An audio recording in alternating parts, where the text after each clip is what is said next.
Senior leader of the All Parties Hurriyat Conference, Mirwais Umar Farooq, has said that India should relax its iron fist policy on occupied Kashmir and adopt a realistic approach. Speaking to reporters in Srinagar, Mirwais Umar Farooq said that APHC believed that the Kashmir dispute should be resolved through dialogue for everlasting peace in the territory.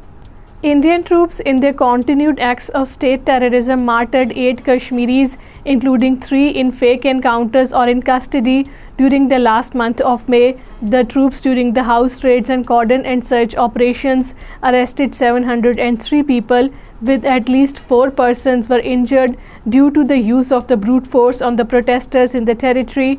The troops also damaged 3 houses during the period. APHC spokesman Advocate Abdul Rashid Minhas, in a statement in Srinagar, expressed grave concern over the alarming deteriorating human rights situation in occupied Kashmir. He said that the Modi regime has created an atmosphere of fear and terror in the territory to intimidate the Kashmiris into submission.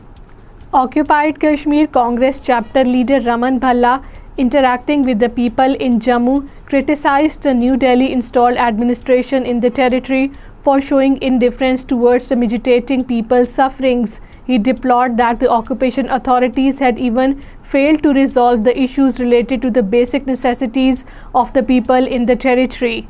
An Indian police vehicle crushed to death an elderly Kashmiri identified as Abdul Salam in the Hawal area of Srinagar.